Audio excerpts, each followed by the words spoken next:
warahmatullahi wabarakatuh. Perkenalkan, nama saya Sindra Abdul Yasir, NPM D1A018008, mahasiswa Kesejahteraan Sosial Universitas Bengkulu, angkatan 2018.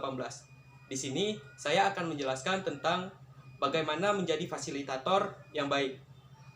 Video ini saya buat untuk memenuhi tugas ujian akhir semester mata kuliah intervensi dalam kelompok. Yang pertama itu kita akan membahas fasilitator. Apa itu fasilitator? Fasilitator adalah orang yang akan memfasilitasi sebuah pelatihan yang memiliki peran untuk membantu memudahkan peserta dalam memahami dan menerima sebuah materi. Setelah memahami apa itu fasilitator, fasilitator memiliki beberapa peran. Yang pertama yaitu memberikan panduan kepada para peserta untuk mengenai apa yang harus mereka lakukan. Yang kedua yaitu membantu sebuah kelompok mendengarkan serta memberikan rasa nyaman dan dapat menjalani proses dengan baik.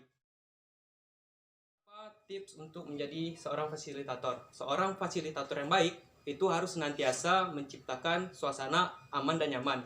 Yang kedua yaitu tidak menggurui atau mendominasi sebuah kelompok. Yang tiga yaitu percaya kepada kemampuan peserta kelompok. Yang keempat, bersikap netral, tidak tebang pilih. Yang kelima, mendengarkan dengan aktif dan memberikan masukan kepada peserta kelompok.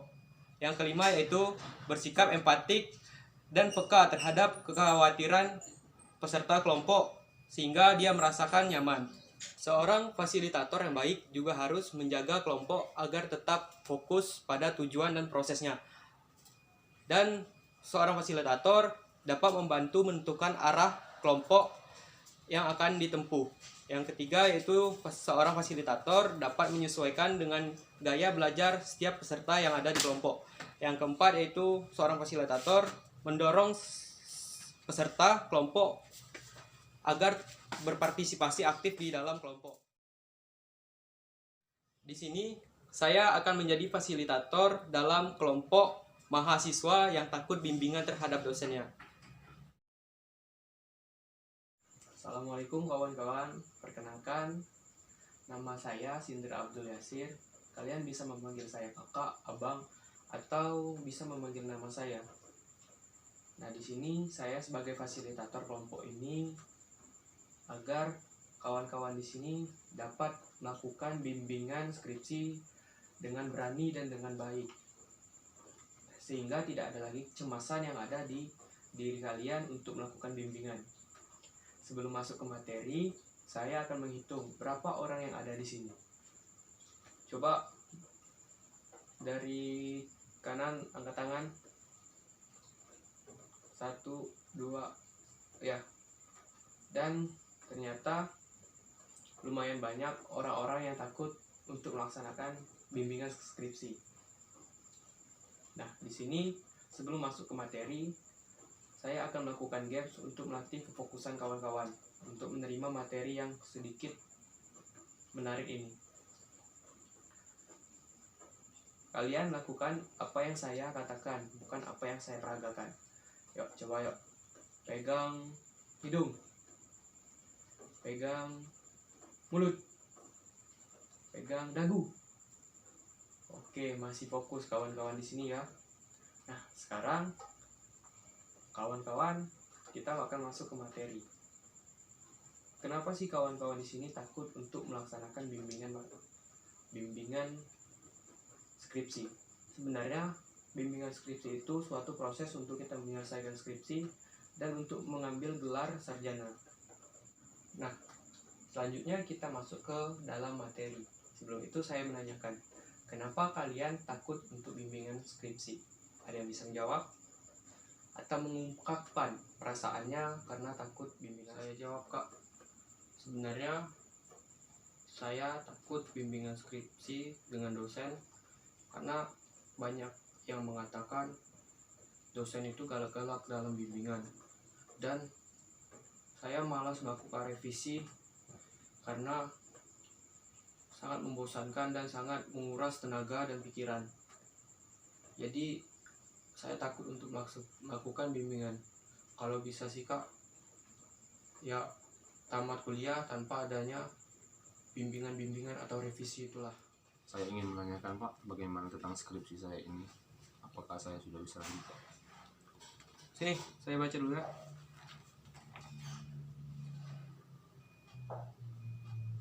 Ini apa ini? Ini salah. Perbaiki lagi. Bagaimana mahasiswa udah semester berapa? Balik lagi. 1 minggu saya tunggu. Makasih Pak. Oke, itu jawaban dan pengakuan yang sangat bagus. Emang sih banyak yang memikirkan seperti itu. Tetapi di sini kita harus memahami dan mencoba dulu apakah benar yang dikatakan orang atau itu hanya sekedar mitos.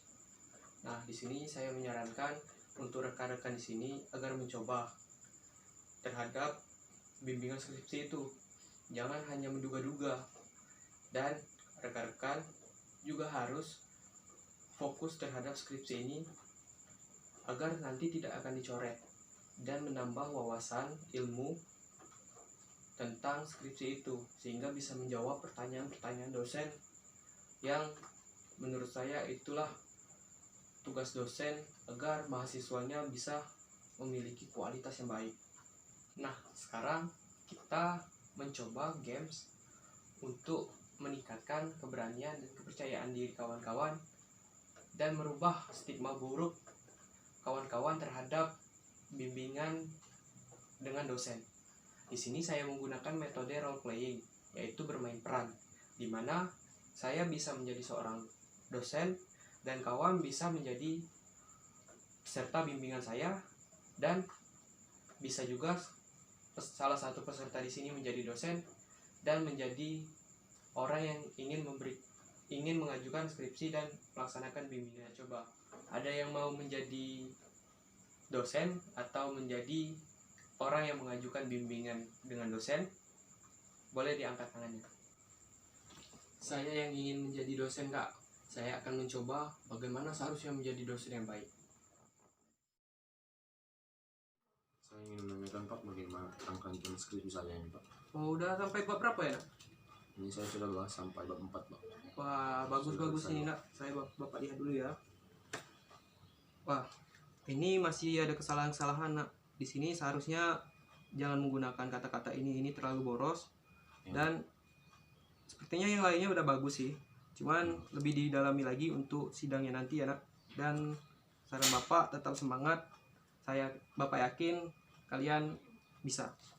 Terima kasih Pak. Nah, ternyata sangat asik kan berbimbingan dengan dosen. Ternyata dosen itu baik-baik dan memperhatikan peserta atau mahasiswa yang melaksanakan bimbingan. Dosen itu menginginkan agar kita memiliki kualitas dan agar kita tetap cepat tamat dan mengambil gelar sarjana dengan tepat waktu. Jadi kawan-kawan di sini, pemikiran buruk terhadap bimbingan dengan dosen itu sangat menakutkan. Itu hanyalah isu belaka dan itu hanyalah mitos. Jadi mari kita sama-sama mengingatkan kawan-kawan agar cepat lulus dan tetap semangat melakukan bimbingan dengan dosen dan melakukan revisi skripsi.